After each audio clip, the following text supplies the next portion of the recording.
Declarar voto, vereador Caleb.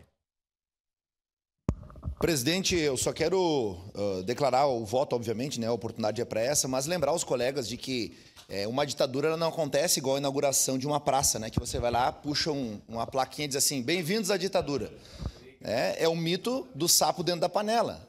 A água vai aquecendo, corta uma liberdade aqui, prende um parlamentar ali, fecha o Congresso, né?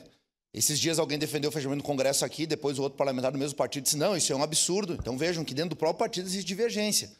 E aí a gente precisa dar um recado, porque precisa de maturidade na política e para a sociedade. Quando as pessoas dizem assim, mas a gente está perdendo tempo discutindo uma coisa que não tem fundamento, porque tem saneamento, tem... Sim, tem um monte de coisa. Eu também quero discutir o Pacto Federativo do Brasil, eu quero discutir que tem muita política de governo e pouca política de Estado, que nós temos sobressaltos a cada gestão que acontece.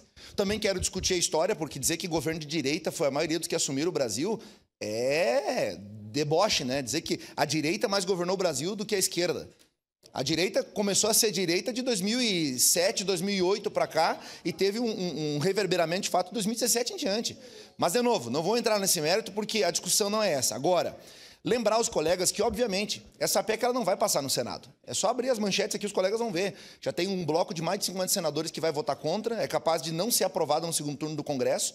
Mas eu acho que o voto que nós damos aqui é um voto de posicionamento em nome dos parlamentares que têm tido a sua liberdade, a sua imunidade parlamentar atingida e a sua forma de manifestar a sua opinião em voto. Em nome de Daniel Silveira, que está preso, inclusive, até hoje, por opinião, crime de opinião.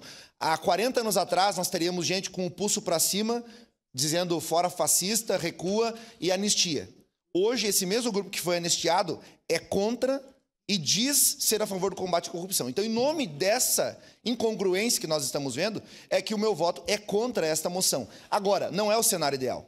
O cenário ideal, na minha opinião, é uma PEC para restringir, para limitar a atuação do judiciário com relação aos crimes de opinião dos parlamentares. Ninguém aqui quer votar favorável para liberar corrupto, vagabundo, estuprador, etc. E para deixar claro, né? Eu ouço, às vezes, aqui, eu tenho que só elucidar. Bandido bom, para mim, é bandido processado e preso. Eu não defendo que bandido bom é bandido morto.